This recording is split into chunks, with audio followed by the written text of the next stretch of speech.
Metropolitan Planning Policy Board to order for our Wednesday, February 28, 24, 4 p.m. meeting. And will you roll call? Yes. If you'll do the roll call? Yes.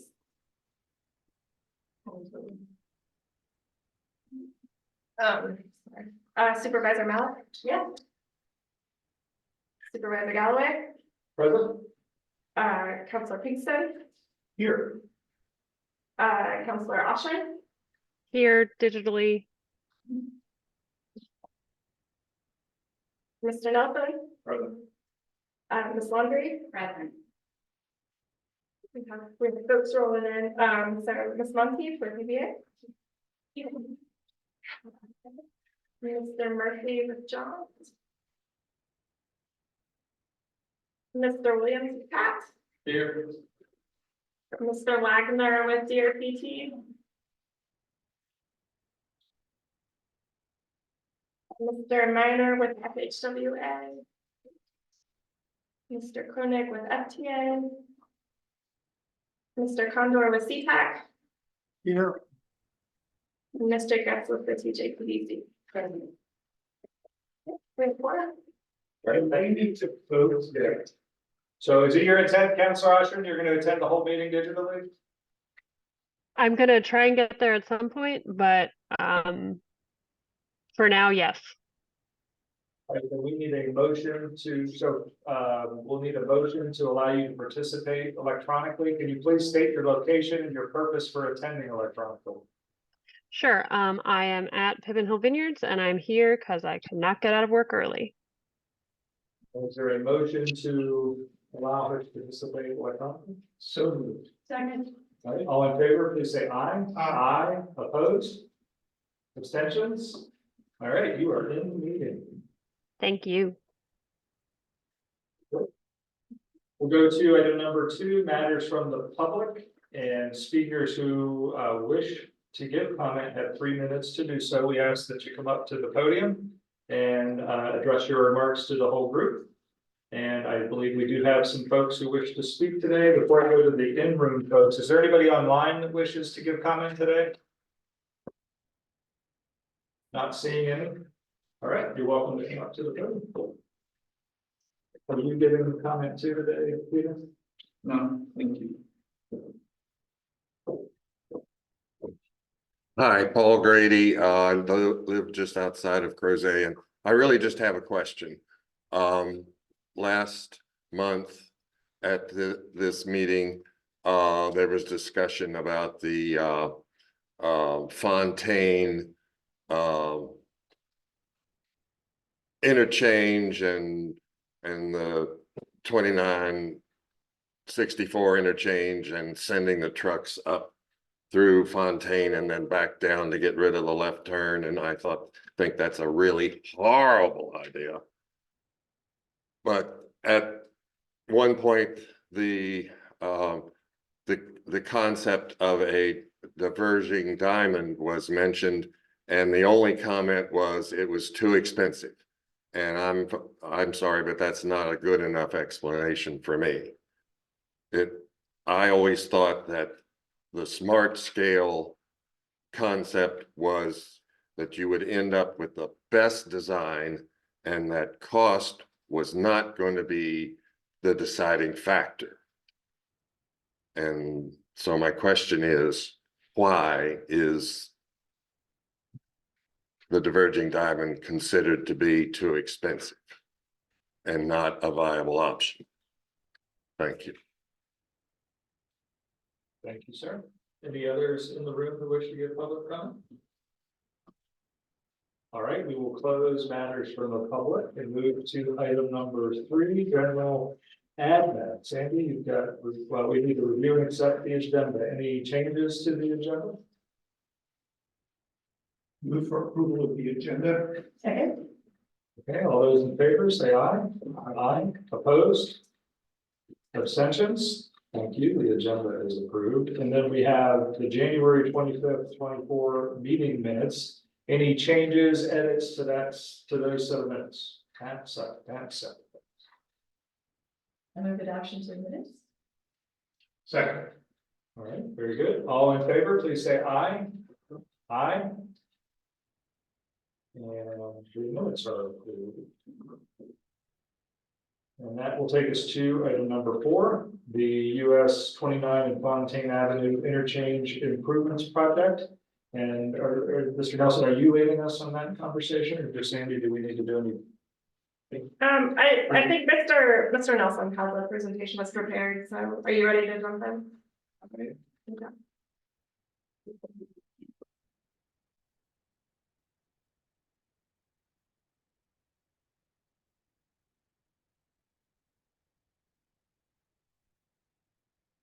All right, so last time during the MPO meeting, I kind of gave an update on some alternatives and some concerns that had come up with the existing proposal for Fontaine, which is the displaced left turn lane. Kind of going through, this is what is currently funded and it was submitted in round 4 smart scale, which is the displaced left turn lane. And it also closes off the crossover on 29 northbound to go 64 westbound and requires the trucks to come up to the Fontaine interchange to go back south to get on 64 westbound. Sure. Yes. It's called a displaced left turn lane because you're not turning immediately to the left, instead you're going around the horn and come back around. Is that? No, it's called a displaced left turn lane because you're like really driving on the wrong side of the road. So if you look here, the left turn lanes will usually be on this side, you're actually coming across. Got it, okay. Thank you. Yeah, so it's half of DDI, is what it is. Got it. As mentioned previously, some of the issues and challenges with the current design that we've heard from stakeholders is the loom at Gracie Hunt, which is a requirement to get trucks back going westbound on Fontaine if they're coming off northbound, because here at the interchange, when you come off northbound, the movements are restricted so that you can't go west on Fontaine Avenue. That was one of the primary concerns that we had heard.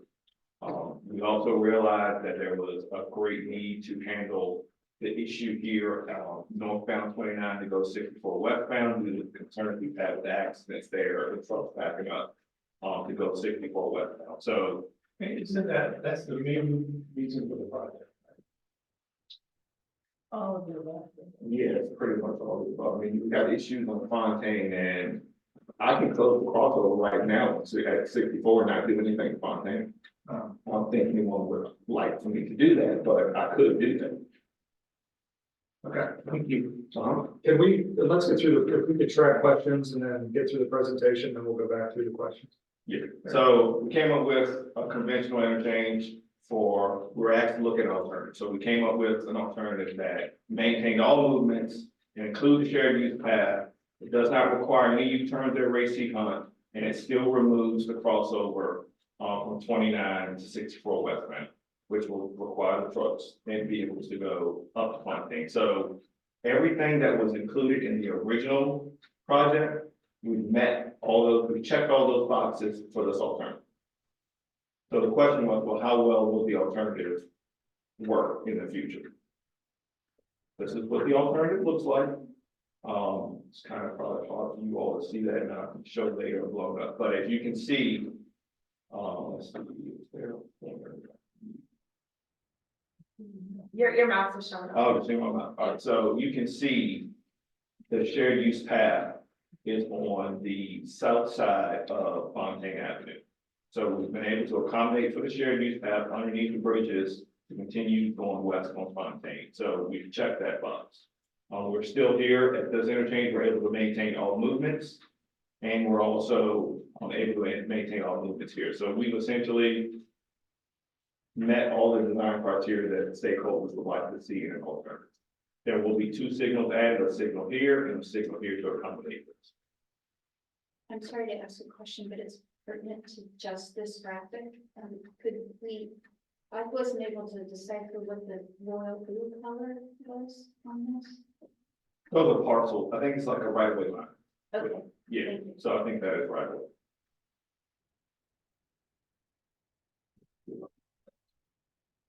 Here we go. So a lot of people have been asking the question, like, what is the, when we did this analysis, what did we include? So we really took a baseline of what the university had done for their Fontaine Research Park, and we kind of grew on that.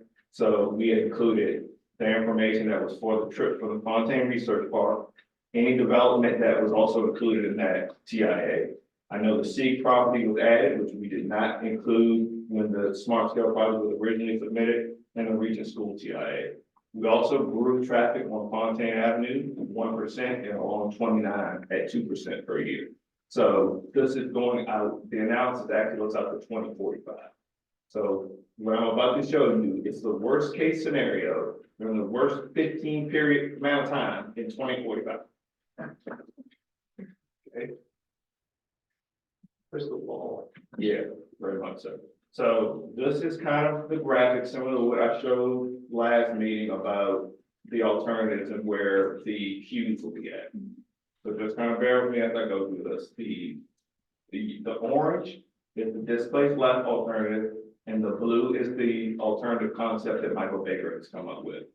Now, I will say that it's kind of not like an apples to apples comparison because the lane designations between the displaced left and the conventional don't line up, but I'm going to try to walk through this to kind of show you what we've got.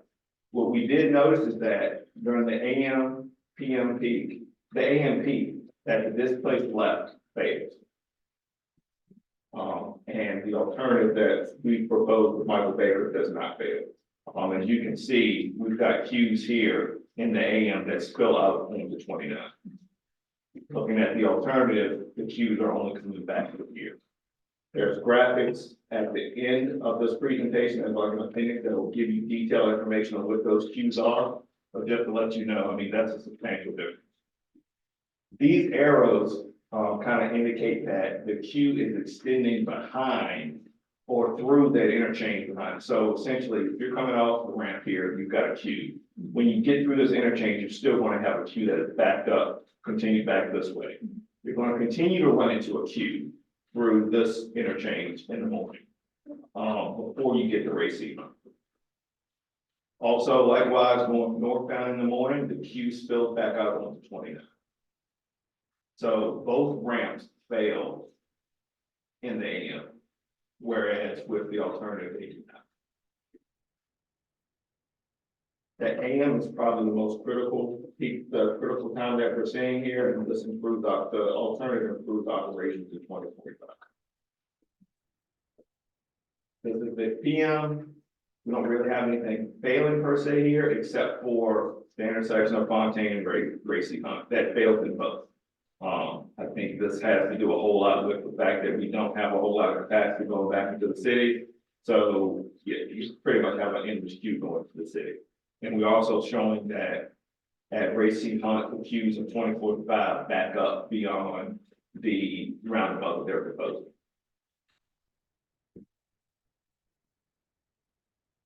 So that's kind of the analysis. I've got a bigger blown up picture of this if you all want me to pull it up. But go ahead. Is that a question? Good question. Yeah, Mr. Henson.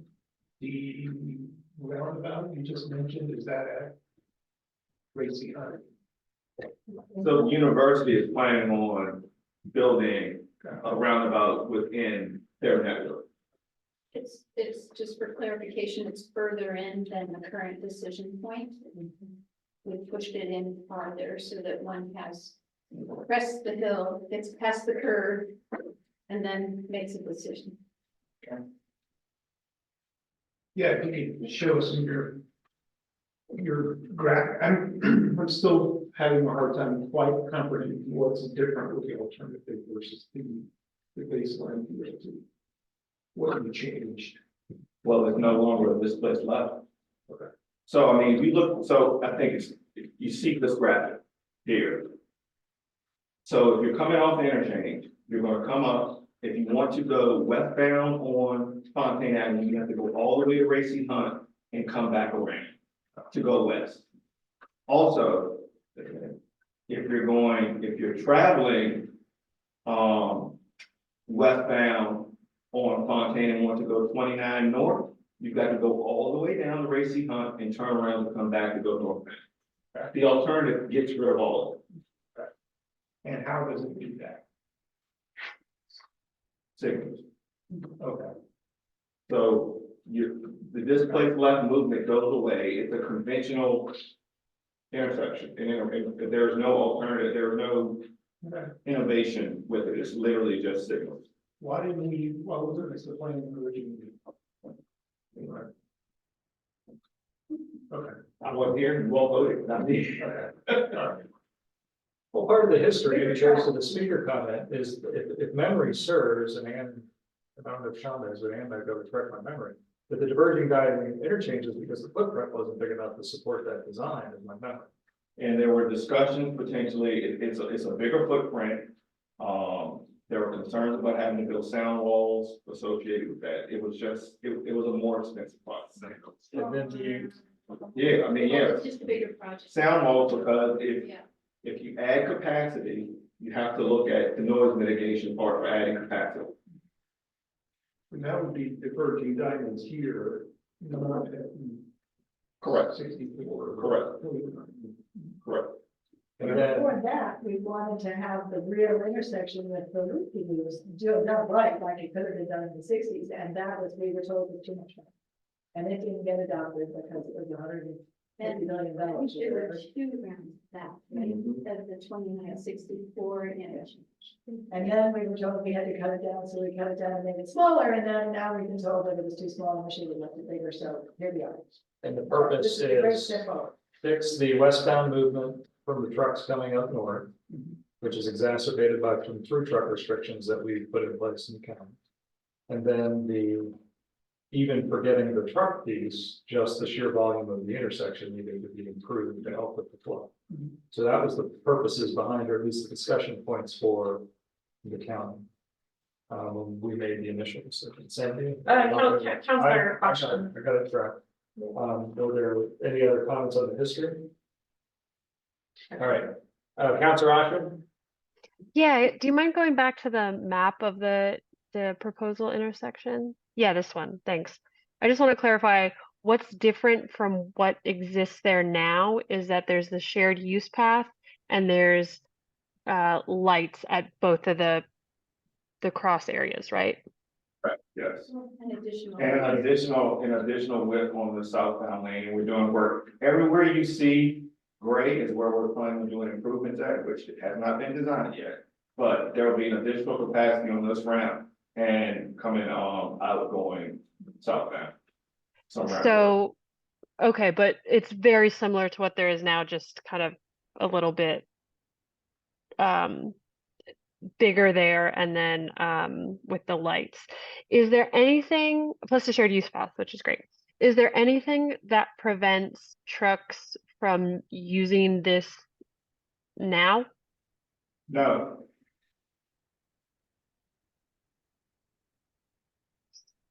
Do they just not know about it? why would you go by an entrance that is open to make a left and travel further?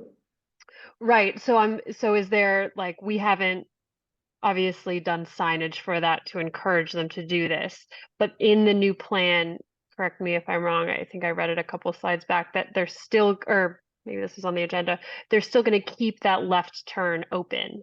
No, They're not, okay.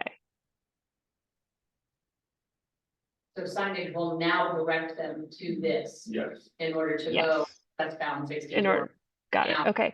And then a follow-up question I had from before was, I know you said like the most backup there was like 23 on one day, something like that? You're talking about the count of trucks that would be, the traffic that would be using this interchange now that it does not use it currently because of closing the left. No. You said at some point doing the study for this project, the biggest backup trying to turn left was like 23 trucks or something like that. It may have been 23 per hour. I'm not tracking on that. There was a backup in vehicles trying to turn left in the existing format. On the 64. You mean on the 64, making that westbound movement on the 64? Right, on 29 headed north, on 29 north, trying to go left on 64 as is. Last meeting, there was some data point about the number of vehicles backed up at one point.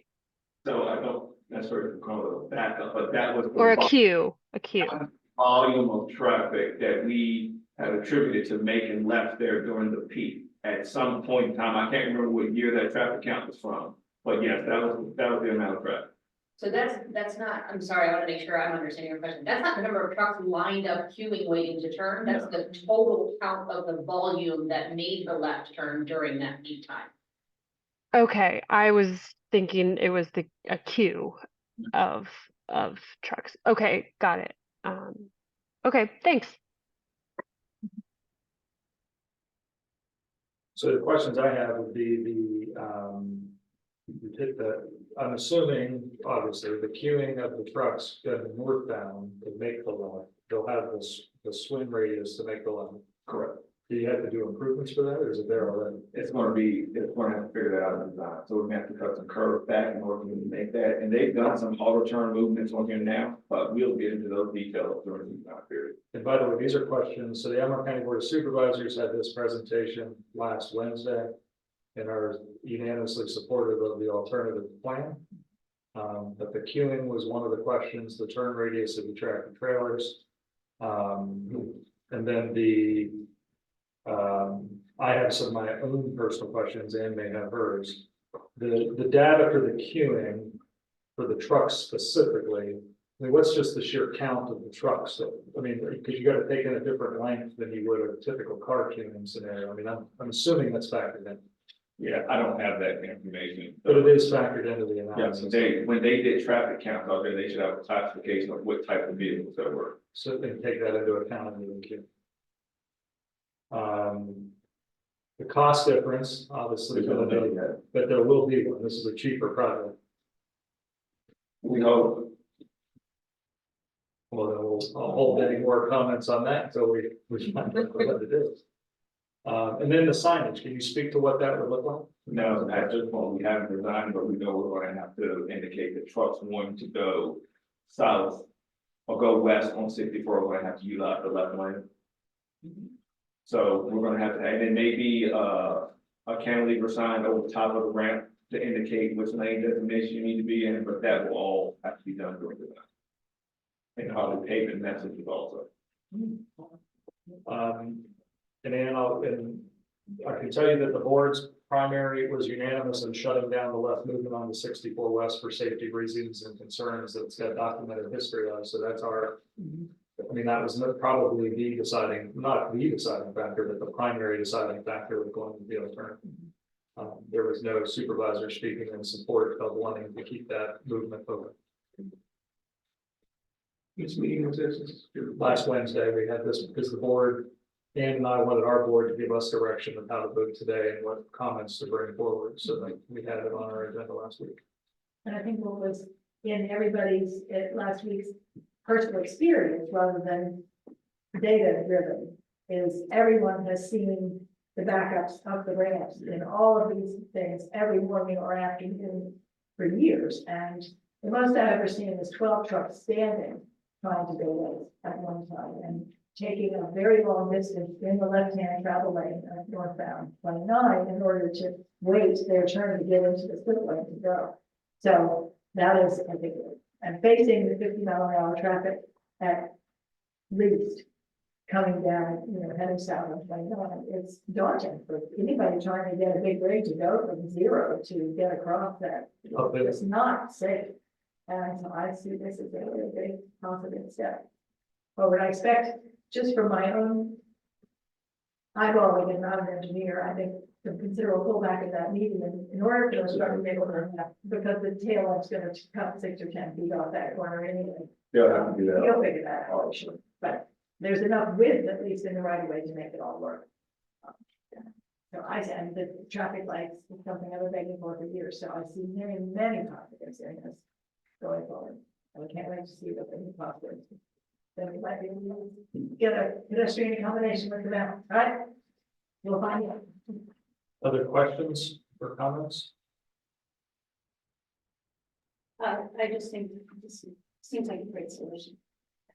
So, thanks for all the time and effort that your team put into it, and the bigger team, the teams working together to get this new model ready, and all of that, yeah. I mean, this doesn't really put us, I mean, I need direction from the board if this is what you all want us to move forward, but we still have to go through the smart scale change committee to make sure that they're okay with it for potential rescore the whole time, so. Yeah, the board of supervisors, like I said, they were unanimous in their support of the alternative project at last week's meeting, and that is where we're prepared to vote for the alternative from our view. Let me ask this question before we take the vote on the cost question. So let's presume for a minute that the costs are lower than the current project. Just talk about where those dollars get freed up and go. So is this not forward? It is. It goes back to the state fund. Yeah, and just get back in for future projects, for other projects. that could be- Okay. Investment. But I mean, in all actuality, I don't If think. we it's- anticipate. No, because we don't even know if we have enough money right now to build the existing. Alternative, the one that has been put forward. So I mean, there's a lot that we've got to do to put in the paper to figure out what we're going to do. Does it do it?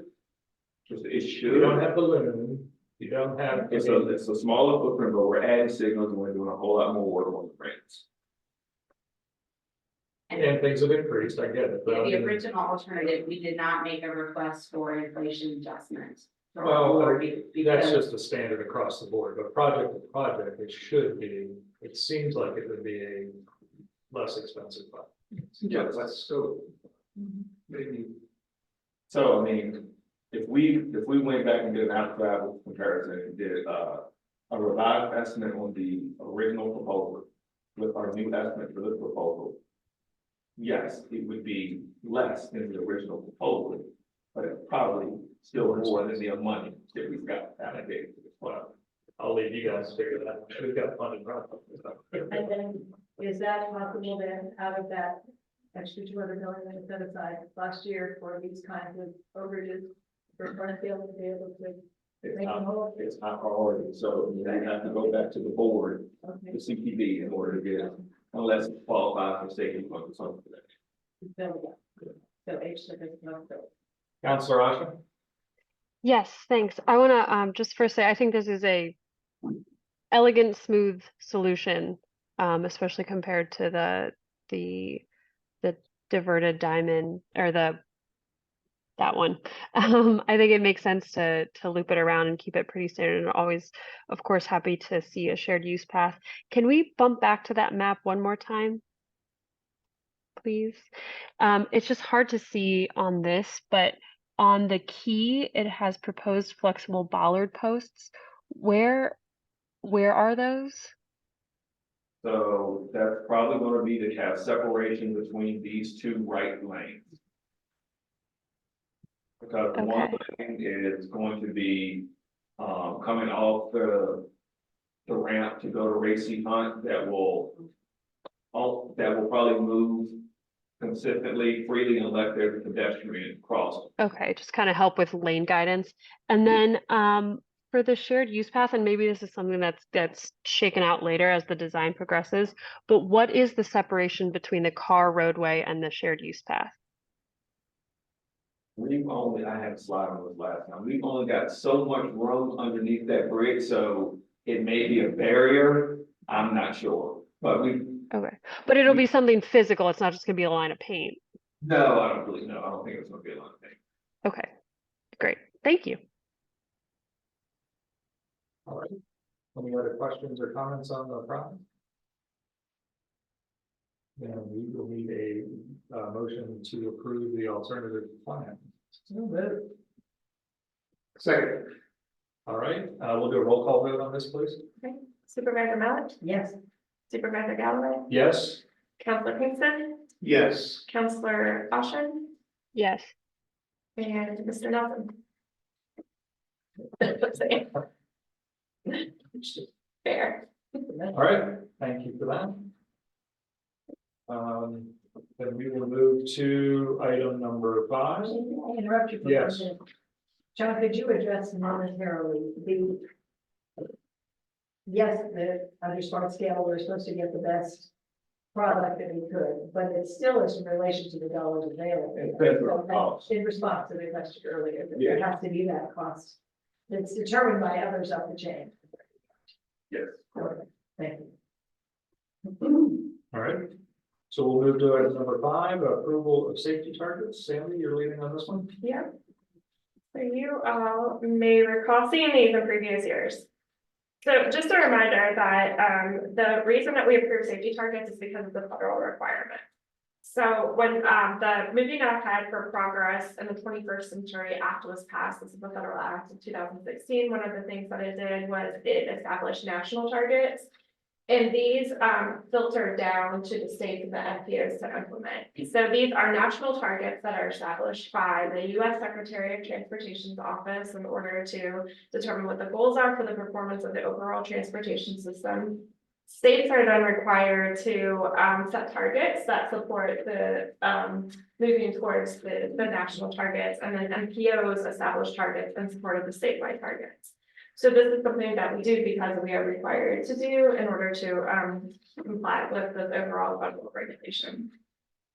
Every 4 years, we have to review the whole slate of performance targets, and then annually, we have to adopt the performance targets, the safety performance targets.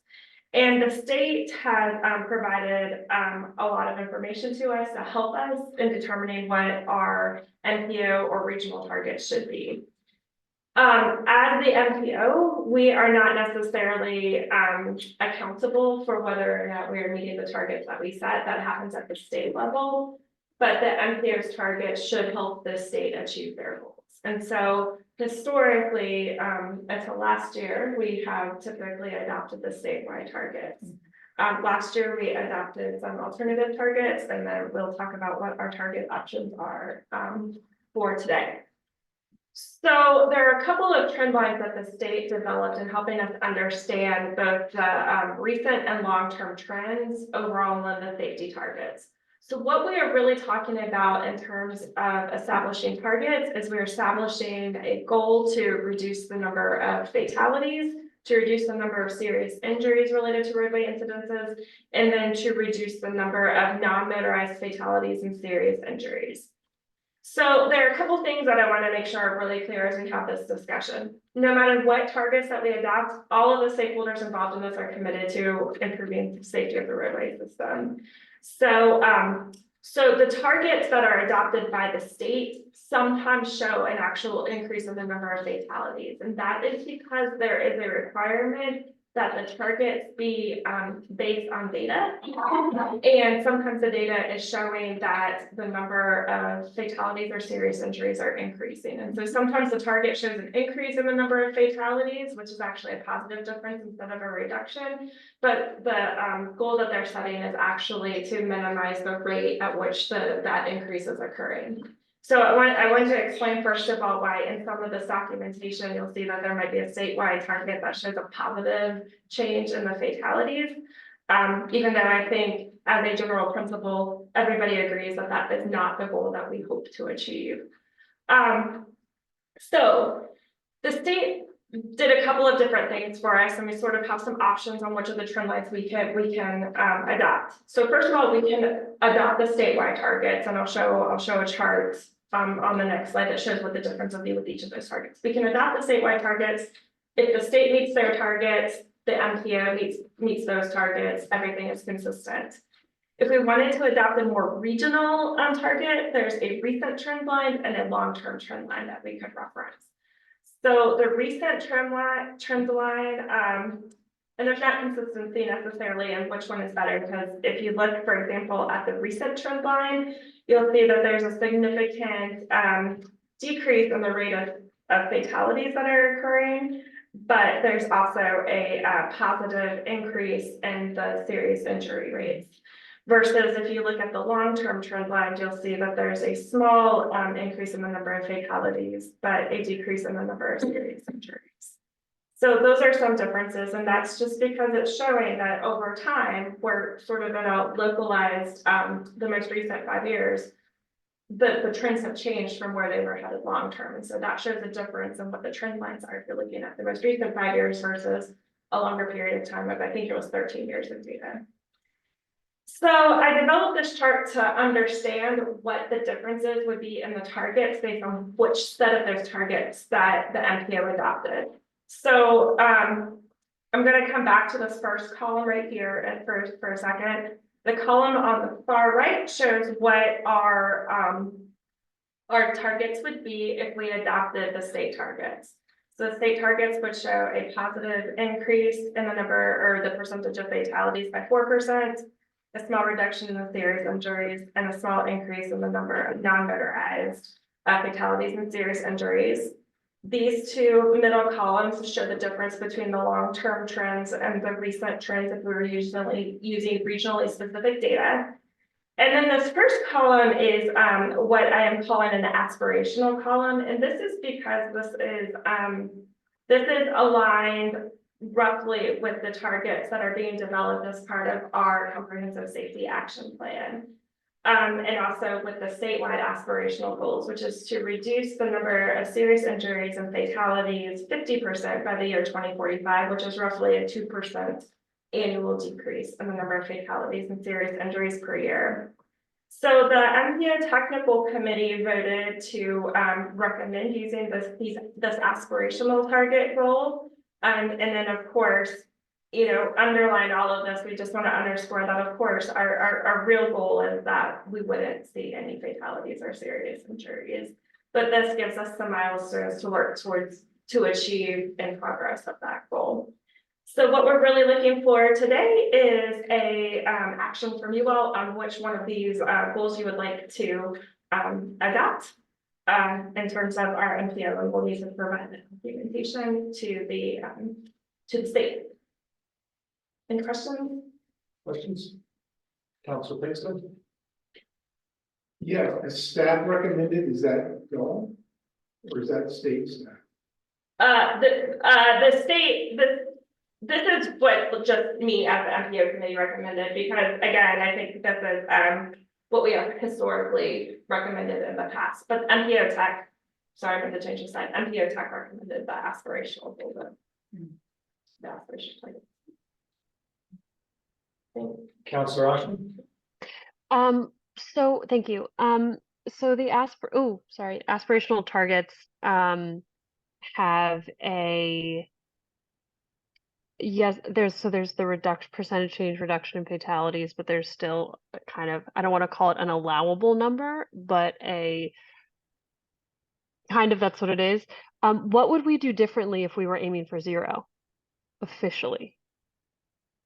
Well, I think this is one of the challenges because, I think fundamentally everybody in this room and all the stakeholders are hoping that we don't see this number increase.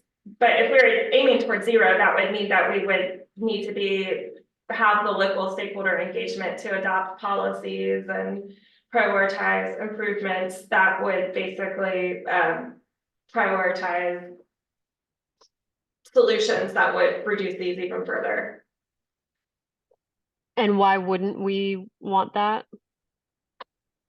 I don't think it's a question of not wanting it, it's a question of we're building sidewalks as fast as we can to make places for people to walk, but we've already had 3 pedestrian fatalities this year. So that's just the reality that we're dealing with, and I think one of them was in a place where there was a sidewalk, but the most recent one was not. So I just think that the reason in the past, I think we've relied on the state is because we do think that we're doing as much as we possibly can all the time. It's hard to do better, that's for sure. I think for me, it's the aspiration versus the reality. We could have all these safety things in place, achieve your goals, you're never going to achieve 0. I mean, Camden, New Jersey, or Hoboken, New Jersey did. Every year? Yeah, for the last 7 years, they've had 0 car fatalities or 0 fatalities due to cars within city limits. The network size though. Yeah, I'm not sure exactly how that compares, but I mean, I mean, I'm not saying that I wouldn't be voting for it, I'm not for finalities, I can tell you that. Yeah, and so I wonder why we aren't even more aggressive here. If it's Albemarle- just a general target that we're trying to achieve, I don't know why we wouldn't go try and achieve this all the way. I guess there's a liability included in your stating that your policy is going to be something that the reality of when you can achieve it by. I think it changes with the dates and the targets of us trying to do a zero in Albemarle County, what the dates would be. We're not going to achieve that in 5 years, 10 years. I mean, they're getting systems and it would, whether or not it would actually be put in place is debatable. Yeah, which, I mean, Vision Zero isn't a concept that's brand new. There's strategies and there are cities and policies in place that people are using to do that. I mean, it's little things like raised crosswalks first. It's little things like, yes, providing sidewalks, but you know, I just find it weird that we aren't, even if we failed, we tried, and it's weird to kind of set a goalpost that's not as aggressive as we can.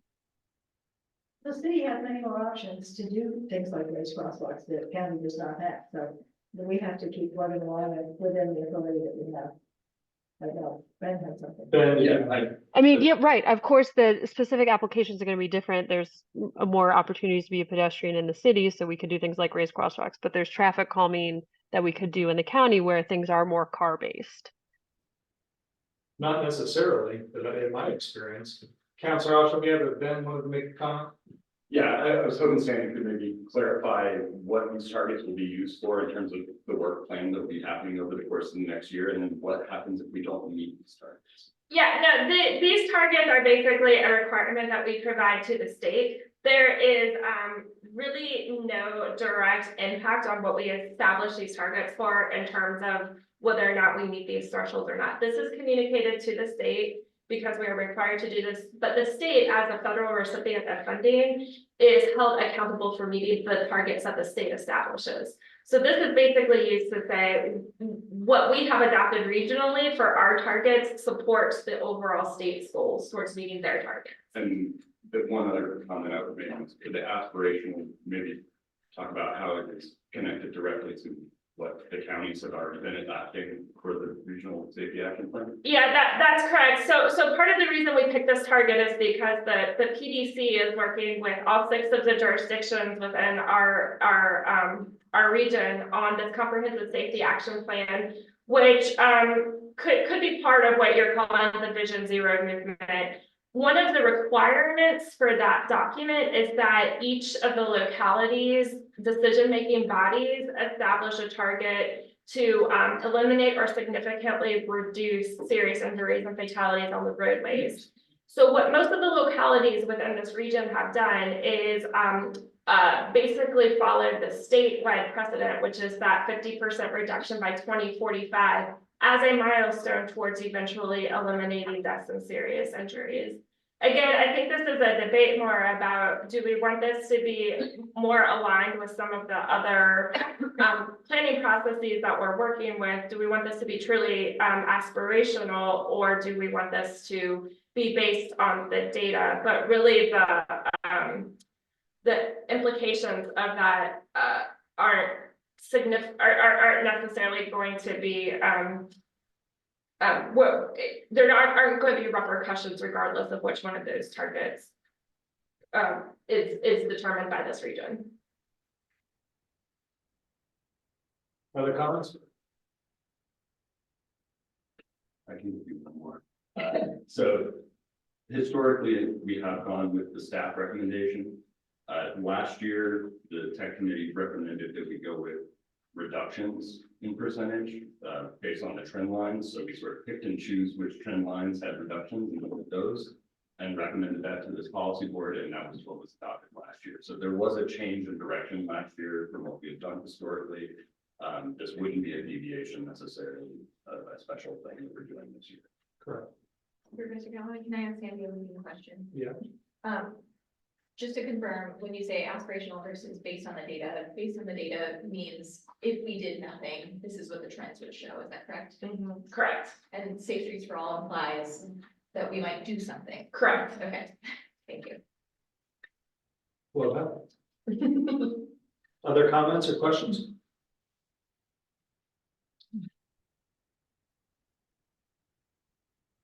I think that this is my third time looking at this chart, third year, and, I understand and appreciate where Council Osham is coming from.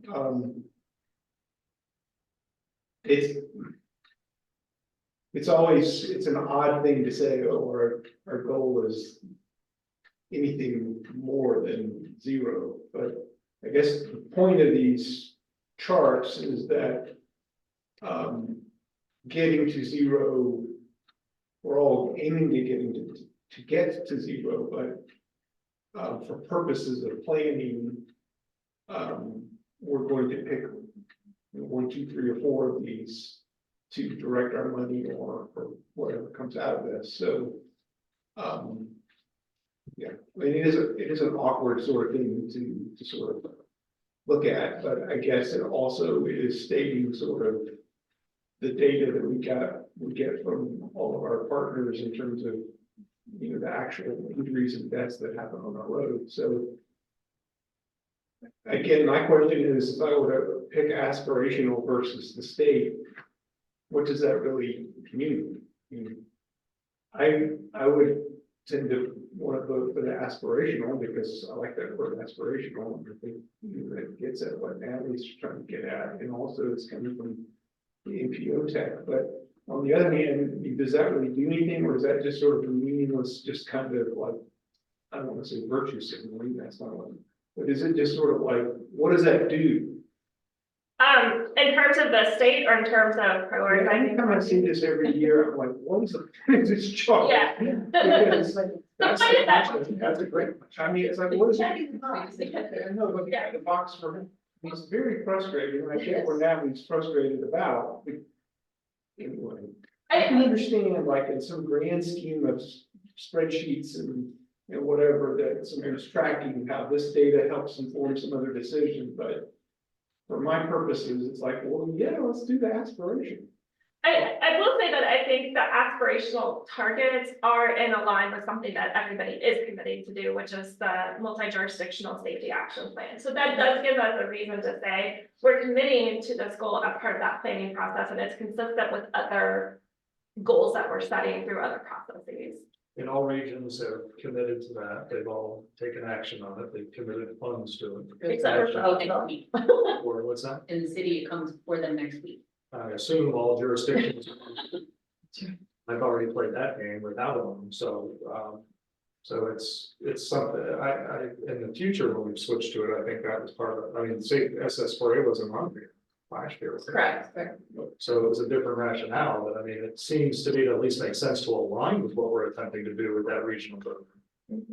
And I can say this discussion has occurred at the governing boards almost in the flip sense, you know, where it's, let's put an aspirational target, or let's set a 0. And the discussion was, well, we anticipate, you know, population increase. How are our numbers going to go down if we're growing? It seems completely unrealistic that we would say 0. Not that we can't get there, but as a milestone to reach in a year-over-year safety target adoption, it seems unrealistic to say that we're going to attempt to do that in a year. So I think it's interesting that we're having that same discussion here from the other perspective. It's almost like you want to go with the philosophy of what we should be doing versus like what is data directing you to do to help support your planning processes. Because I don't think anybody in this room agrees that anything above 0 is acceptable. But there's also some good realism. I agree. I think, what council was talking about Logan, I mean, I just did a quick Google search of it. I mean, they've got, 33 miles of streets, and they have the highest percentage of people using public transit. I mean, so those are, they're showing how they got there, but I mean, us as a group, that's a lot of work for the large area that we've got to get to what they were able to do smaller. 14,000 miles a day is what our school buses travel. You know, and that's just for comparison's sake.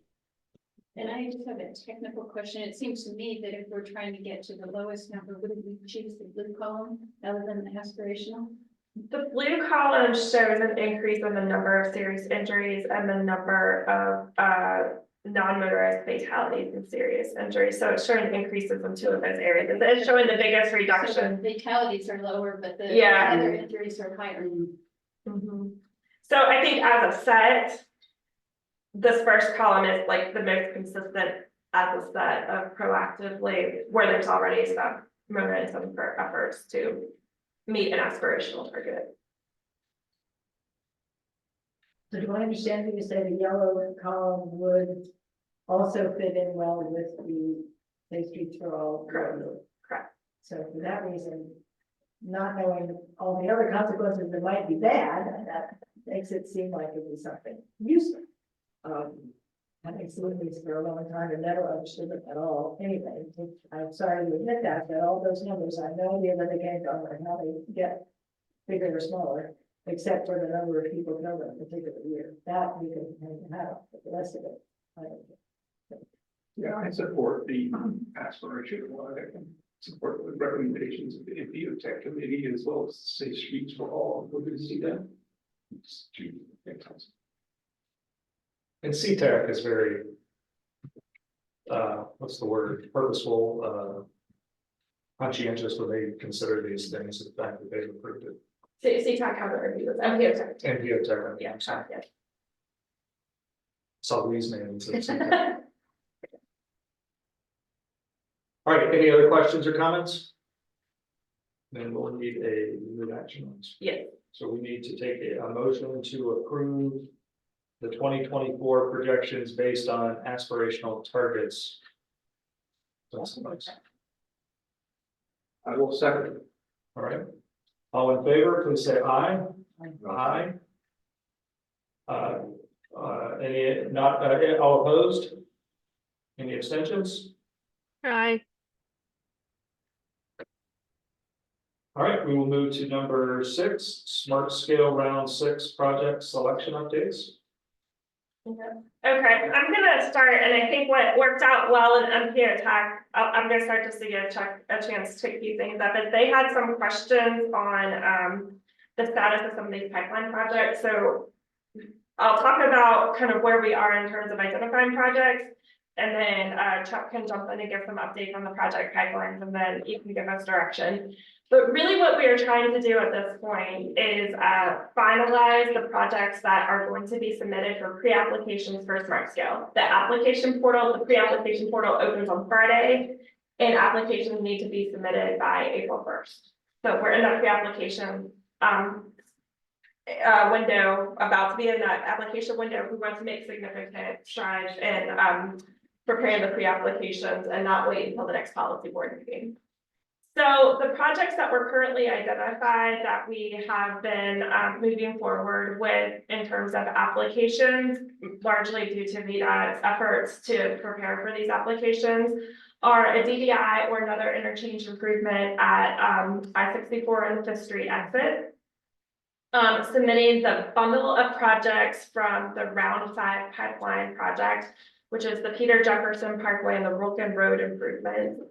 And then preparing a bundle of projects that will be submitted probably, or maybe allocated between Albemarle County and the MPO for the US 250 and Barracks Road pipeline projects. Well, we would really love to be able to prepare an Ivy Road project. It's just not likely that we're going to have the public feedback in time from that pipeline project. And so we are not able to move forward on developing an application within the time frame we have at that point.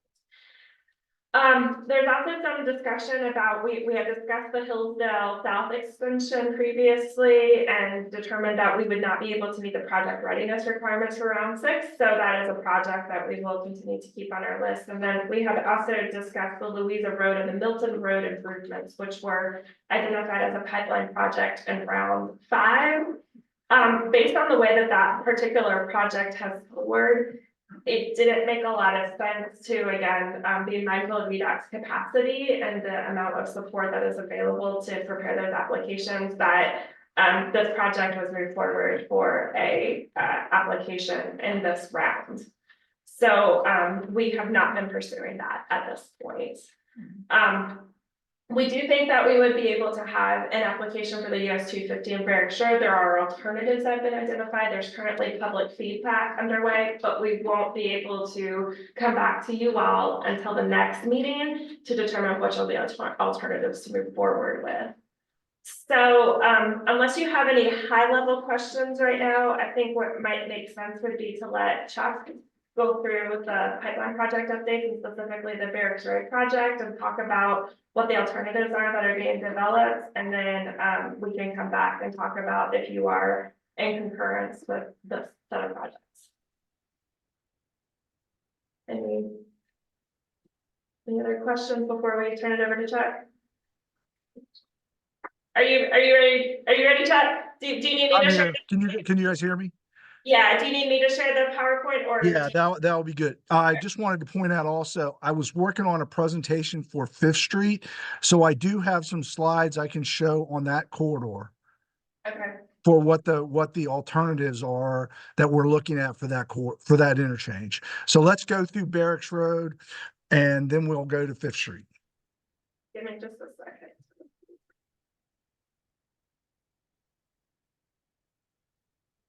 All right, you can skip a couple. I did present this last night to the community along Barracks Road. So, and got some good feedback from them and their support. They really liked a lot of the preferred alternative that we're looking at. But we do have several alternatives. Basically, we're looking at the corridor from Georgetown Road all the way to Emmett Street through the Barracks Road interchange. And it's open for public comment right now. The public comment period closes on March 8th. So hopefully we'll get some good comments from the community through that online survey. Okay, Barracks Road and Georgetown. We're proposing a roundabout alternative there. We don't have another configuration for this location other than this roundabout option. We may modify the roundabout when we get into the design phase to reduce the footprint as much as possible. In this particular version, we're showing crosswalks across all the legs of the intersection. And we're also basically looking at showing a shared use path along the south side of the corridor. And that's what we're proposing in conjunction with an access management plan for the corridor. But if we don't do the access management plan, we'd probably end up doing just sidewalk here for that one section of road. On the north side, there's already sidewalk. So we're just basically going to keep that where it is and tie into it. But that's pretty much it. The next slide is the corridor itself from Georgetown to the interchange. For this one, this option is to close the median and narrow it down to like 4 feet wide, raised median, and that would eliminate the movements from the side streets. But by doing that, it will allow us to shift the roadway to the north a little bit, holding the northern sidewalk line, and actually add a shared use path along the south side of the corridor throughout the entire length to the interchange. As an alternative to that, we would look at infill of the sidewalks, but this would have right-of-way impacts to some of the houses on this corridor. There's a couple of houses in particular that would be significantly impacted. A lot of the properties are set down from the roadway. It's higher than the houses. So by shifting the sidewalk out further, it would, like I said, significantly impact those properties, particularly between Surrey and on the bottom screen, those 3 houses right there between those 2 intersections are real close to the road. And they're set down in the hole. So those would all be impacted significantly. The next one is the interchange itself. For this one, we're looking at a double roundabout option for these 2 intersections and a slip lane for the right. By doing this configuration, the analysis shows us that we can eliminate the need for 4 lanes underneath the bridge. And like we did for the Barracks Road portion to the west, it would give us the ability to run the shared use path underneath the bridge. Similar to what you saw in Fontaine, we're really limited underneath the bridge. There's sidewalk on both sides of the road now. And, but it's right up against the parapet walls, the pier columns. So there's not a lot of room space under there. This will allow us to provide that, space that we could accommodate a shared use path underneath there for bikes and pedestrians. And would also include crosswalks of the ramps. This is an alternative, and this was submitted previously by the MPO for the interchange. And it basically just adds a right turn lane. If we didn't do the roundabouts, you could add a right turn lane to that eastbound or southbound ramp in the eastbound direction, to improve the operations of the intersection, which is currently queues up significantly in the morning and evening peak periods. And we would also include sidewalk, as we had previously done. This also closes off those first two crossovers and narrows the median down through this portion. At the other interchange terminal, if we didn't do the roundabouts, we would actually provide dual left turn lanes and a right turn lane and expand the ramp to accommodate the volume of traffic that currently queues out onto the bypass during the peak periods, primarily in the evening. And we also would look at extending the deceleration lane on the bypass to accommodate any queuing that we might see in the future, even if we do this left turn lane improvement. And then in the east side of the interchange, we would look at run a shared use path all the way to Emmett Street from the interchange.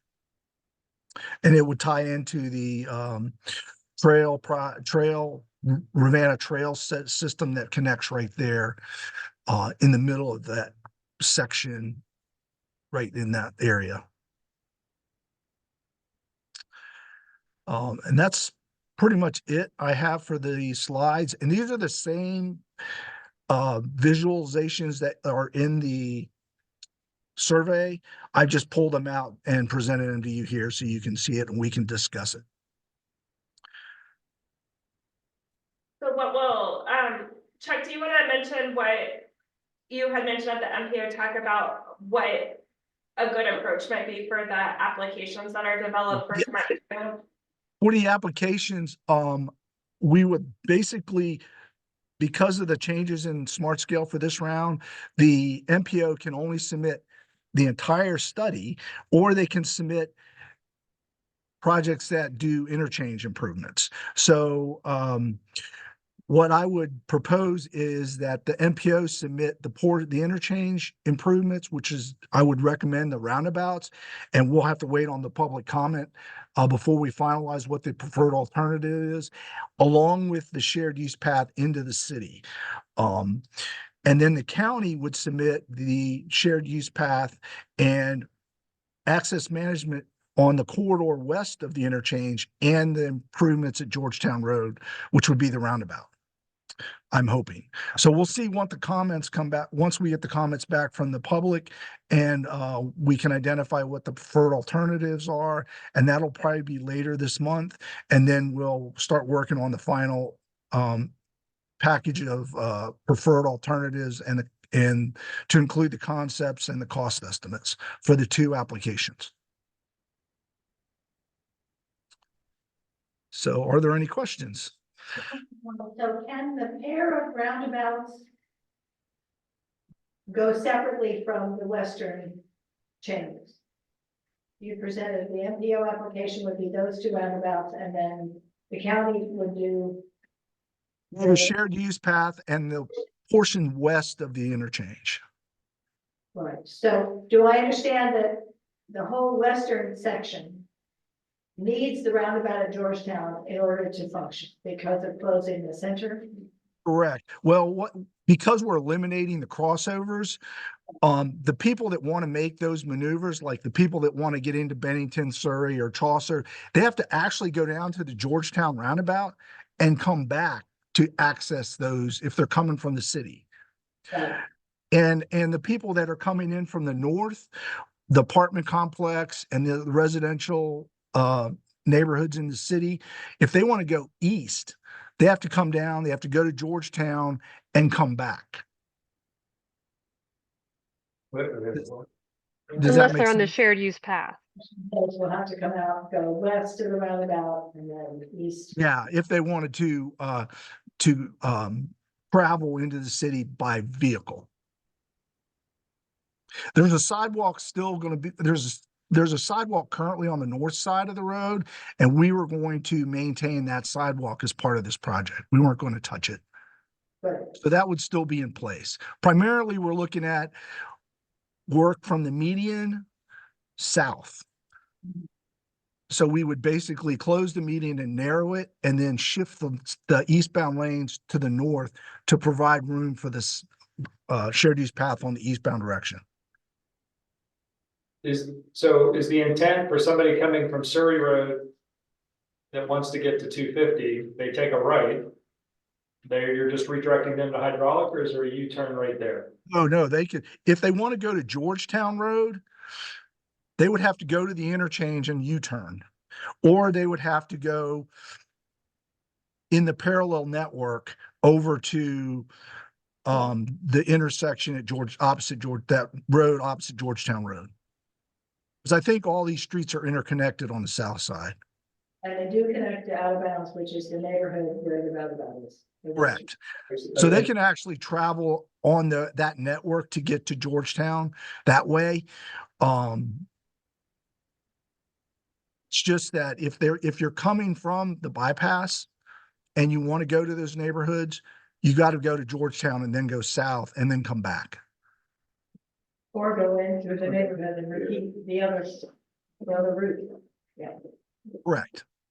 So if you're coming from the city and going to the veterinarian's office, you gotta go a different way. Where's the vet's office? On the corner? On Georgetown, on the. Right west. there on the corner? Yes, you'd have to go around or go to Georgetown and come back.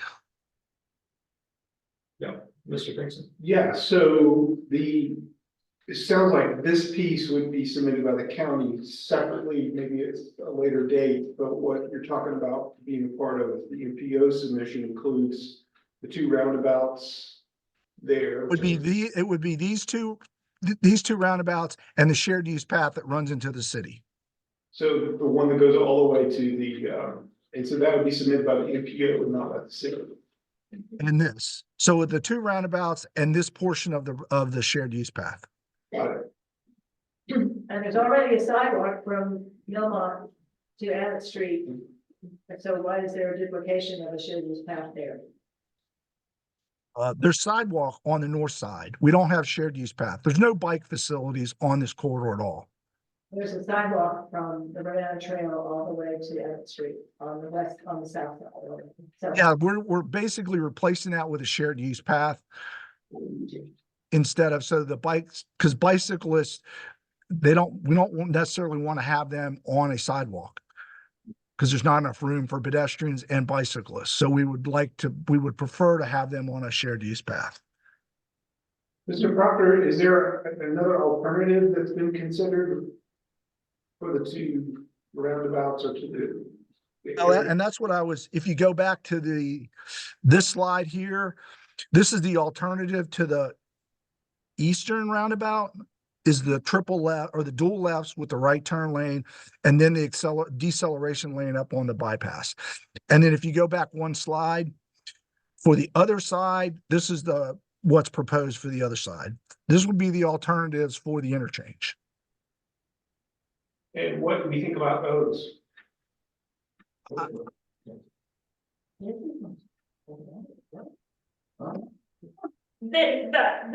of the biggest differences, right, is that you don't reduce the lane going under the bridge, so you don't get the shared use path, right? You can add this in this option, you wouldn't, there's currently a 5-foot sidewalk underneath the bridge on both sides.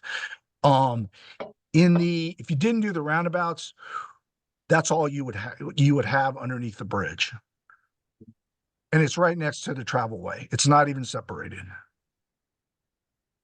Councilor Ashton?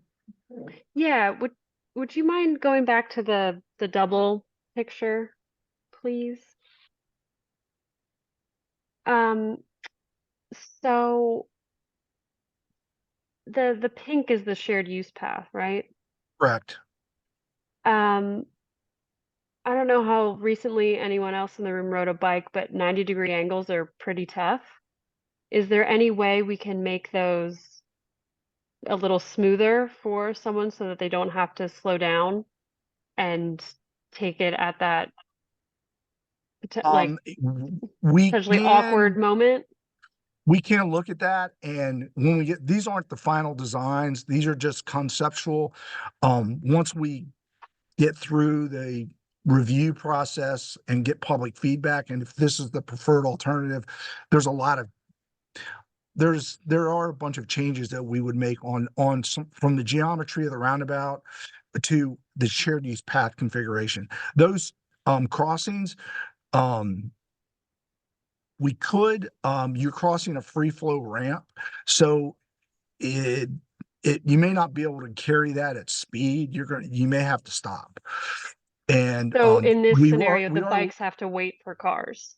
they may have to wait. It's not a direct crossing. We are going to add controls there, so to alert the vehicles that there are pedestrians and bicyclists wanting to cross, so that they get some notice. But it's not a right now. We'll either put rapid flashing beacons or hawk signals up there. Okay, and then for the other roundabout. First, as we find the other roundabout page, I do enjoy the fact that you've used orange and black in circles for this. Go Black Knights. And then, yeah, for this one, are these crosswalks raised? We're not at that stage. We weren't planning to raise them. Mhm. That's not something we typically do. Yeah, my concern is that this is less of a roundabout and more of a slip lane tornado. And so for anyone who is trying to use those crosswalks, the raising them would make it way safer for pedestrians and people trying to cross on bikes. We can look at that. I mean, that's something that we're not at that stage. We're basically looking at the footprint of the roundabout now and trying to make sure it'll work and get some of the geometry correct on it. But we can consider that. Make sure you take the survey and put that in your comments. Yeah, for sure. And then for the median that you've added in the straightaways here, is it wide enough for trees?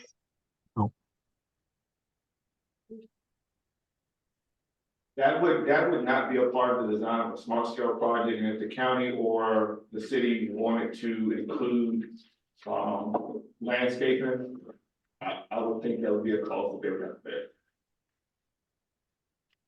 All right, other questions? Okay. We'll have to see. I don't even know if the median would be wide enough to Yeah, that's what I would accommodate vegetation, because it's only going to be 4 feet wide at the most. wonder.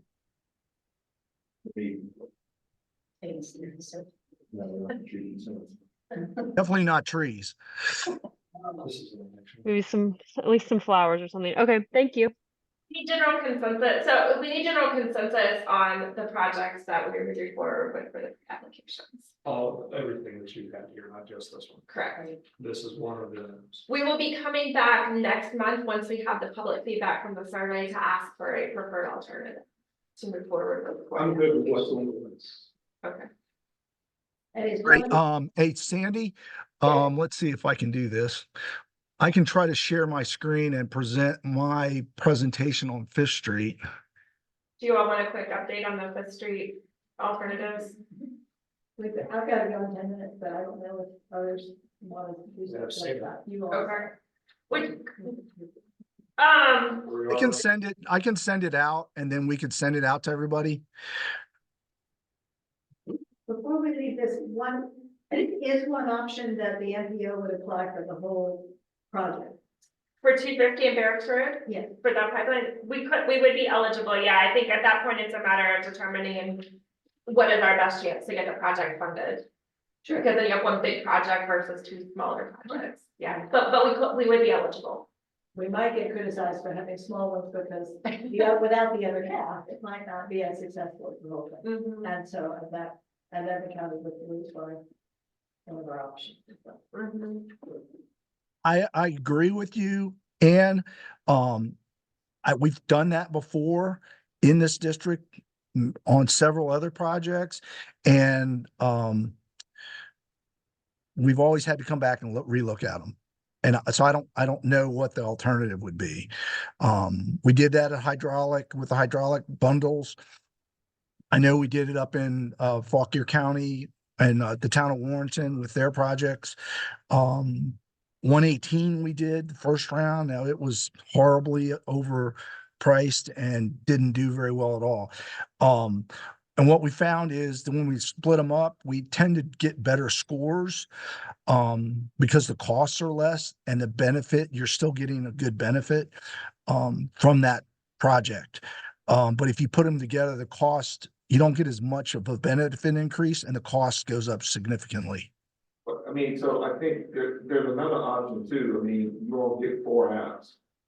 There's 3 here. I mean, you could do one where it's bundled and one with just the improvements at the interchange. You still are within your number of applications.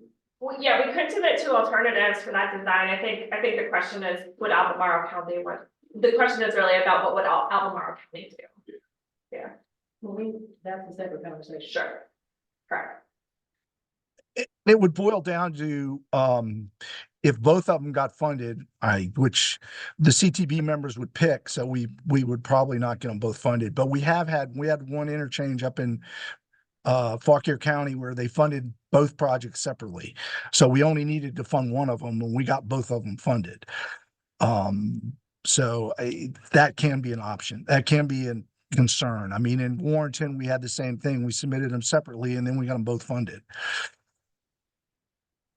Broadview and Frost. So, but we previously we had not gotten either project funded. So that's just the way the process works. I think we understand that. So we're good here? Any objections to moving with this recommended set of applications? All right. Great, thank you. Thank you, Mr. Proctor. Welcome. All right, number 7 is the proposed unified planning work program. Yeah, we just wanted to give you a sneak peek on what is being proposed as part of the Unified Planning Work Program. I'm not going to go into detail on this, but I presented this before if you want more information. One of the requirements, because we receive federal funding for planning for the MPO, is that we develop the Unified Planning Work Program. So for FY25, we have started looking at what our proposed projects are going to be. For task 1 and task 3, these are pretty much standard year after year, so I'm not really going to spend any time reviewing that. But what I did want to just mention is the projects that we are considering pursuing or the new initiatives we're considering pursuing as part of the FY25 to get a general feel for direction for what you all might support. A lot of this is based on feedback that we've heard from the long range transportation plan and just other discussions that we have had throughout the community, as well as some of the federal initiatives that are underway. So the first project that we could consider pursuing is a travel demand management study, which would really be looking at how do we manage and plan for and prioritize projects to limit the vehicular movement of travel within the urbanized and growth areas. So basically, we want to figure out where are people coming from and where are they traveling to within the urbanized growth areas, and what kind of strategies could we undertake to reduce the use of vehicular travel within the growth areas. So that would include the city as well as the identified growth areas in Albemarle County. The second project that we are considering is this affordable housing connectivity study, which is really looking at mapping where there are locations of population density or planned affordable housing throughout the region, and then looking at what the multimodal travel options are, connecting people to those destination points and determining what are the highest priority transportation improvements that could support improved access and mobility for people based on where there's communities that either already exist or are targeted in the future. And then the last one that I want to just mention is more of developing a series of basically research or resources, kind of one-page summaries on pedestrian navigation of innovative intersections. I think this is a question that comes up a lot, and we would just like to consolidate all the information that's available to understand what are the factors that should be considered when we're talking about how pedestrians or multimodal users navigate through some of these innovative intersections. What are the design criteria? What are the factors that are considered to be more of a resource for all of us as we have these discussions? I think the thought is that it's pretty ambitious for us to try to do all of these, and our staff thinks that if we can undertake all of these in the next fiscal year, we would love to, but we've probably heard most consistently that there's a need to start doing some proactive planning around travel demand management, so that would probably be what we would recommend prioritizing, but would like to hear any feedback from you all on strong actions to any of these. So origin destination is what that used to be called. I mean, is that the same thing that? That would be a large component of it, yeah. And I appreciate the fact that finding out where people want to go as opposed to saying, we're going to build a sidewalk here and that's where we want you to walk, which is a fiasco from my perspective. I think that's a good thing. They're all good. I can understand how important that is. Sorry. So I would hope the regional transit authority is something that needs to list. Oh, yeah, we were assuming that you all wanted to move forward with that one, so we weren't asking if you wanted to. But if you don't want to, you can tell us that too. I'm confused what you're asking us to do, right? Basically, we're trying to develop our work program for the next year. So we have a couple of studies that we have identified that would be helpful for the region, but we don't anticipate that we'll be able to pursue all of them. So we're just trying to get a general sense of which of the. Ones that are studies that you're. Correct. Yeah, Correct. because if we decide not to do all of those, we can take the resources from one of the lines and split them up against the others and commit more They're just staff. two studies that are. And the housing one is also important, for sure. And I think what we want to emphasize is this one doesn't necessarily fall off our radar. It's just maybe not one that we pursue next year. Or we pursue it if we have the staff capacity and the resources and the tools to do both of them. We would consider that as well. But otherwise, we will take your direction and prepare a final version of this for you all to review. So would it be helpful to hear what we would, each member would prioritize of the three? Yeah. So you've got the three that they're bringing up, maybe each of the members can say 1, 2, and 3 of those three, where you would place them. I'm certainly willing to go with staff as your recommendation to give you the travel demand as number 1. I would be doing affordable housing as my 2, and then the third is number 3. I can go. What is the third? The pedestrian navigation of innovative intersections. I'm going to guess that there's stuff out on the web already that's going to be a great resource for that. Not having enough stuff. I'd be wrong. No, it really would be. Oh, go ahead. Sorry, what, can you give us a definition of innovative intersections? There's a list of innovative intersections that the state maintains, but it's basically looking at some of the, less historically used types of intersections that are being implemented now in order to improve operations and safety at intersections. So it includes things like R-cuts and roundabouts are an innovative intersection, bow ties, diverging diamonds, displaced left turns, those types of things. Things people don't like. And spending more time like researching and communicating how do pedestrians use those types of intersections. Yeah, I would go with, personally, I don't know how Council Foster votes, but I would support what the county has suggested. Counselor Ashen, thoughts? It was can you say your top three, your order again? It was, Travel demand, affordable housing, pedestrian navigation of innovative intersections. and we're choosing from the list in task 2, Well, we're prioritizing those three in particular those 3 in particular. to give staff an idea of if they go after travel demand this year, it's not meaning we might not do affordable housing or travel demand in a future year. But then it allows them to redirect the resources specific to what they think they can achieve in the coming 12 months.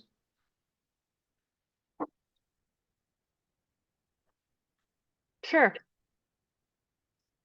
So it sounds like there's agreement.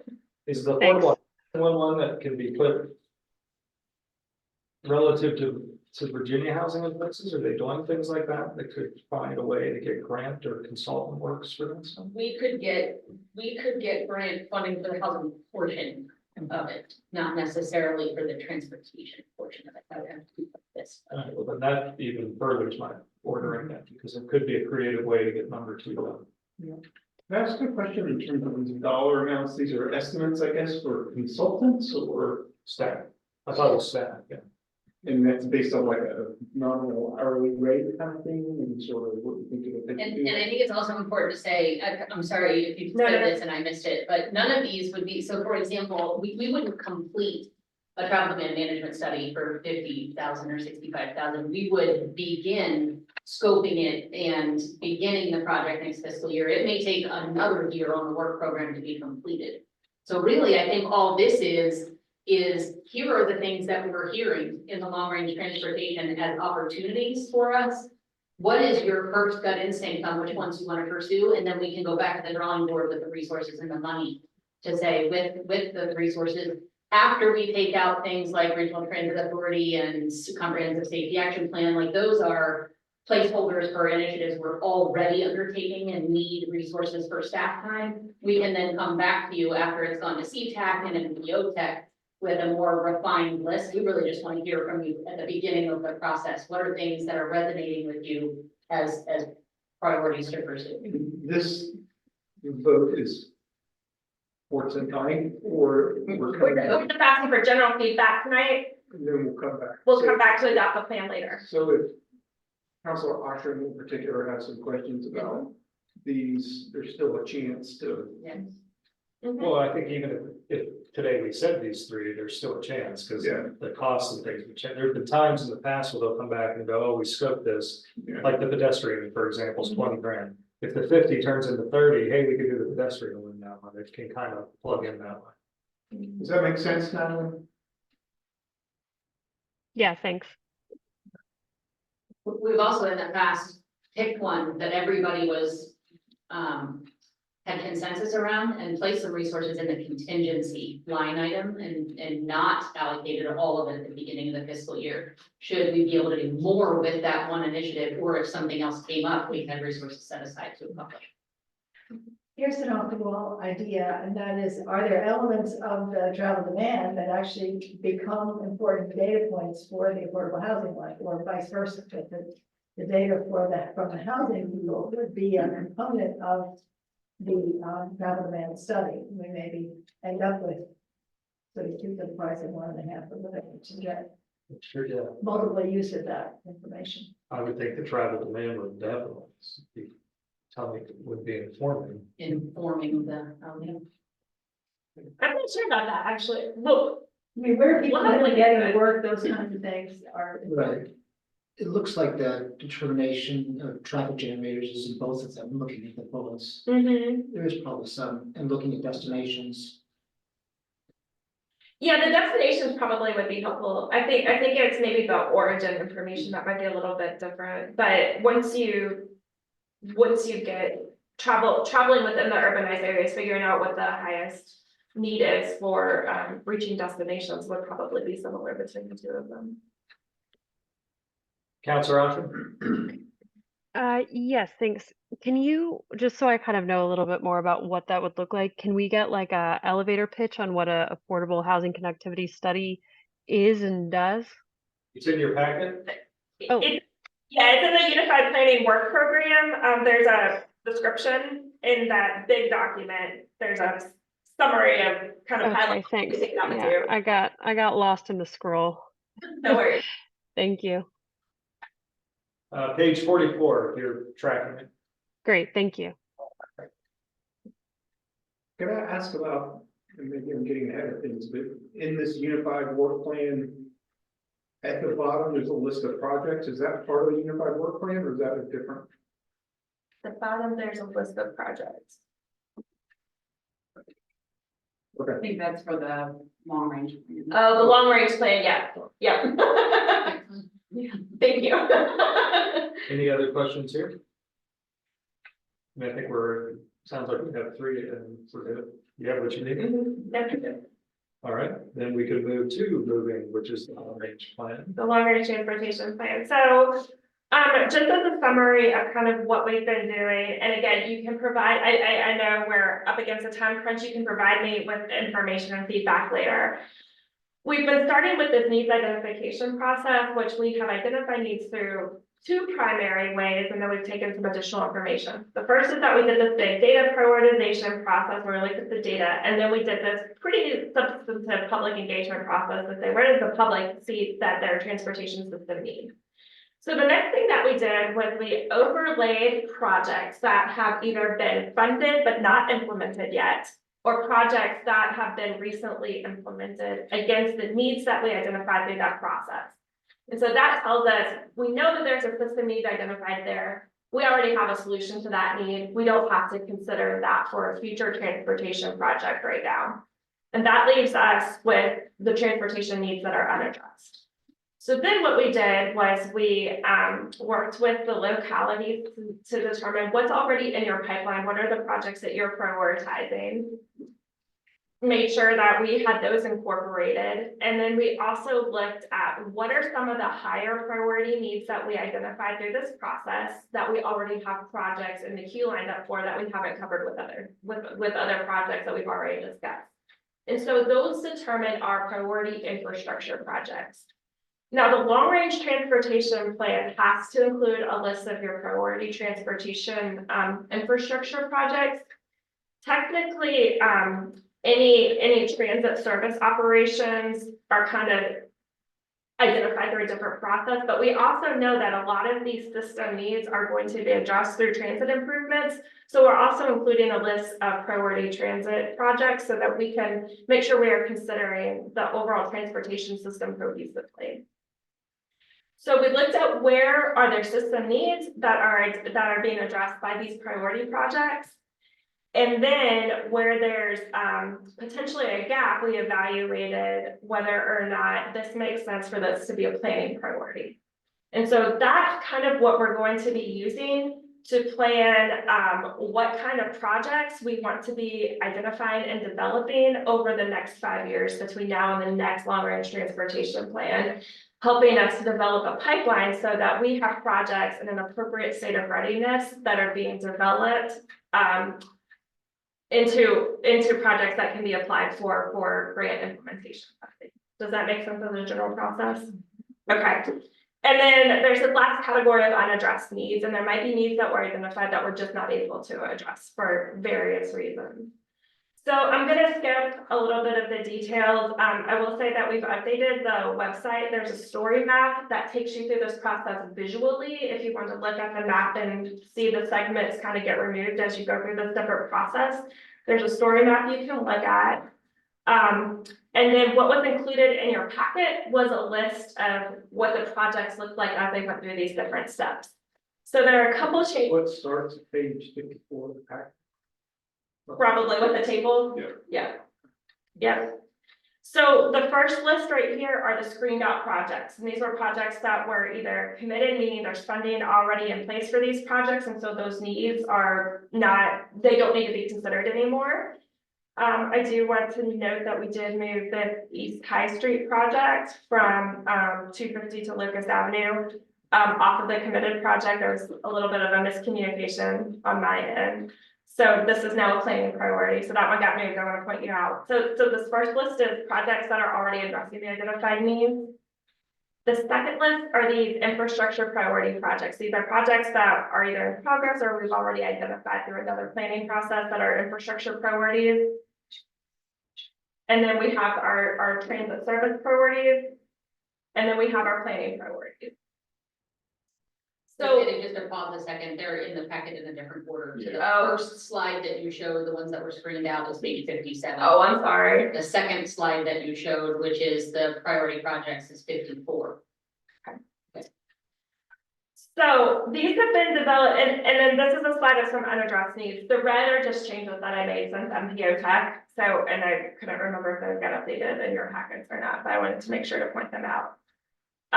So again, this is hopefully setting us up, not just to have the projects that are identified in the long range transportation plan that will meet the eligibility criteria to apply for funding through our funding programs, but also to help us continue to develop a pipeline and identify how we're going to continue to develop pipeline projects for future applications. So really, this is all very much in draft form. I am working closely with locality staff to make sure that there are projects that are local priorities, that those are getting considered on the list. But really, this is all for review, for feedback, for discussion. I want to know if this adequately reflects what the priorities are. And then we're also going to be holding some stakeholder and public engagement over the next month. So we have an open house that is scheduled for next Thursday. This is all up on the website. And then we'll have a public comment period where the public can weigh in as well. So any questions, comments, or initial feedback on this at this point? So we have some time. You do, yeah. The plan needs to be adopted at your May meeting. So really, we want to get this as finalized as possible before then, but that is ultimately when you will say, yes, these are our priorities. Did you say this one is not in our plan? It's just in a different order. The draft infrastructure priority project? There was one where you had red on, where I think it may be. That one is found in our packet. Where is this one? Draft infrastructure. Which one? 54. Yeah, one more. Oh, it's just a different title. Yeah, I'm sorry.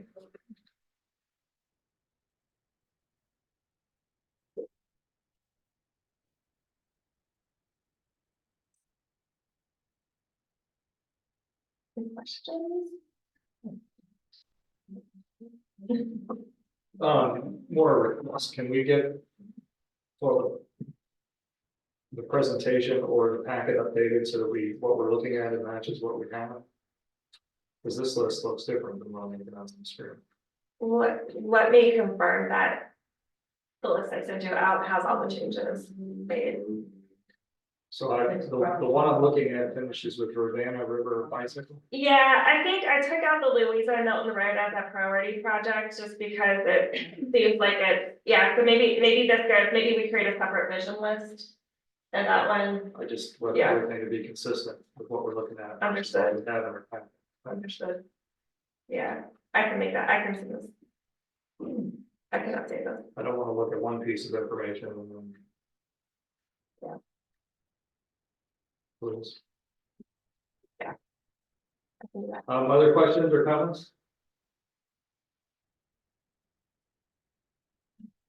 I mean, the process is what mainly you were looking for feedback, correct? Correct. I mean, what I'll be interested in is what our staff in the city.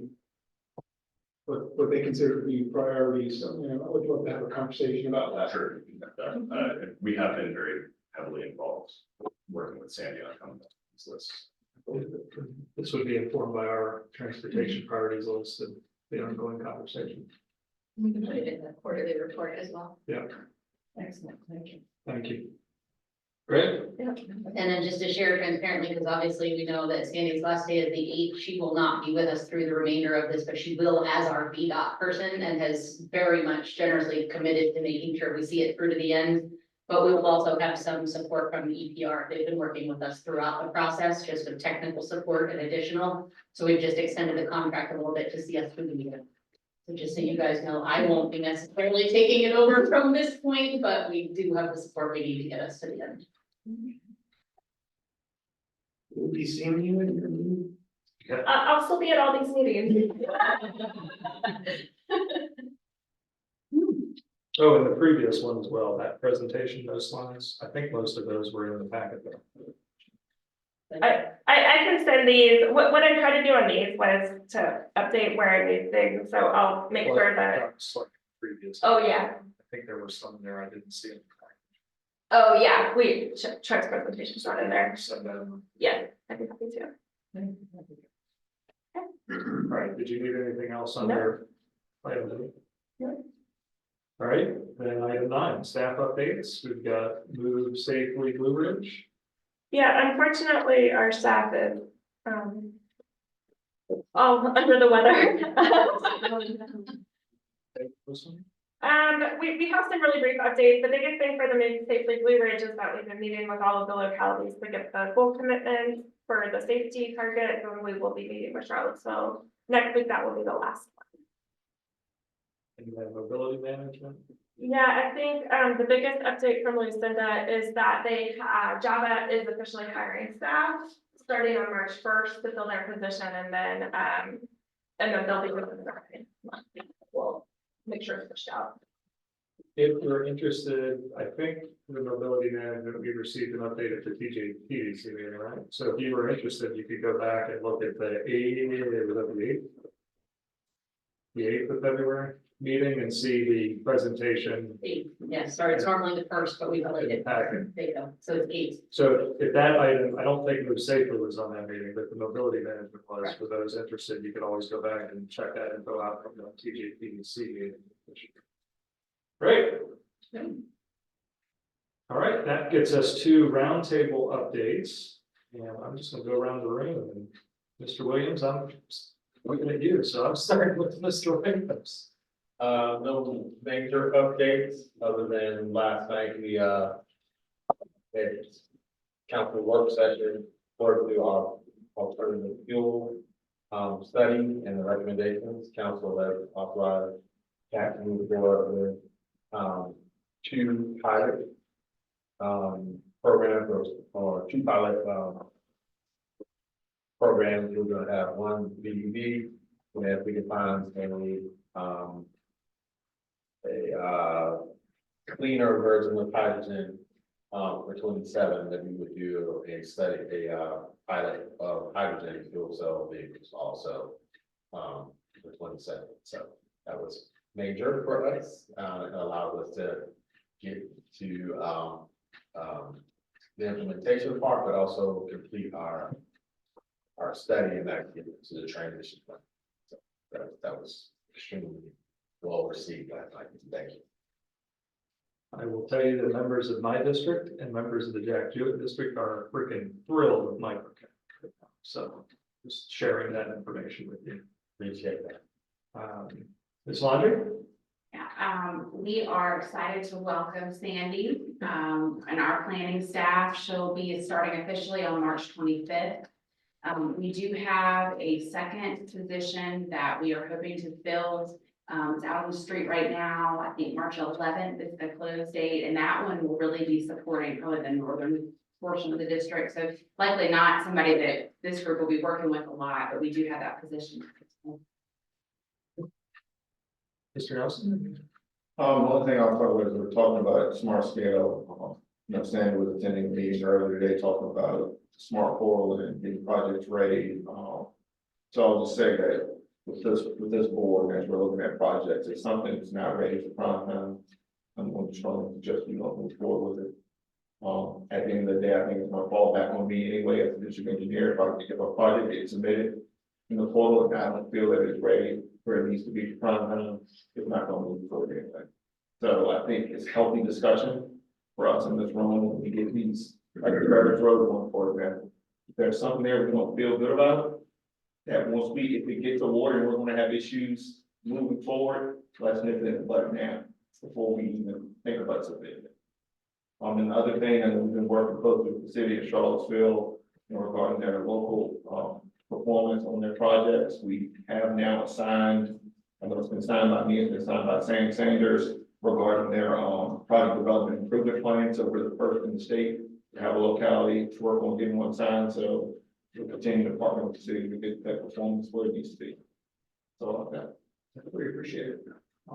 I mentioned that the county at a previous meeting, especially with thoroughness of applications you all receive, would endorse the statement you just made about exactly you're nipping in the bud before they go forward. Ben, if you have any different? Sure.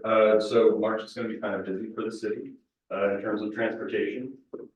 Next Tuesday, we'll be going forward, as we said, to, determine the safety targets for the safety action plan for the city. Unlike the other localities that are involved, we are going a little bit more aggressively with our fatality target. We're going with an elimination of fatalities by 2045. We felt that we were situated to be able to do that because the fatalities, roadway fatalities within the city are already pretty low. So saying we're going to cut them in half, it's like going from 2 to 1 seems sort of silly. So we're going to be recommending 0 fatalities going forward. We look forward to this discussion on that Tuesday. Later in the month, we will be putting out our draft sidewalk priority list for public comment. I don't have a solid date on that yet. We're still putting together sort of the public engagement materials on that. We'll also be looking to issue a notice to proceed to our consultant team that will be looking at our parking permit policy. And they'll be looking at, peer agencies and localities around the country and how they deal with parking permits for on-street parking. We're just looking at policy recommendations for that moving forward. And last thing I'll mention is we have our monthly walk series in the city, looking at a specific neighborhood or group of neighborhoods every month. It's the second Sunday of the month at noon. This month it's going to be in Bry Spring neighborhood. I think it may have dipped a little bit in the John. We'll be on that side of town as well. Thank you. I know it was on the last one, but I found out that it's with the UVA Sustainability Office, so. I don't think that we're partnered with UVA Sustainability this month. We tend to grab partners and different partners every month. Yeah. The first one we were partnered with UVA Sustainability, so we were able to do some advertisement that way. We will also be putting it out through the official city Twitter and Facebook feeds, as well as our city bike pedestrian advisory committee feeds. And it will be on the city website as well. So. Thank you. Jessica? Yeah, county staff are working really hard on the comprehensive plan update. Board of Supervisors is going to see goals and objectives for transportation for the development area and rural area very soon. We've already shared them and gotten feedback from the planning commission. I lost my usual cheerleader, but we are getting ready to release the RFP for the Pre-Notch Trail Shared Use Path Master Plan that is going out in early April. And lastly, preparing for smart scale applications. There was a webinar today that VDOT hosted and outlining the brand new process, not brand new, but some updates to the process, including some checkpoints along the way that we will not be able to proceed forward unless we meet those checkpoints. So just being as prepared as we can as staff to meet the new process requirements. That's it. Thank you. Julie? Don't have anything. Good. Mr. Esson? Yeah, Johns is currently undergoing three different studies: a rural transit needs study, a bus electric vehicle and facility transition plan, and a microtransit study. All of them are with, actually 2 of them are with DRPT on-call consultants. I've also begun to talk with Lucinda some and get involved with the mobility management program, see how we can support what they're doing with some of our paratransit and demand response. Great. Thank you. We'll go online. Mr. Condor, any updates from CTAC?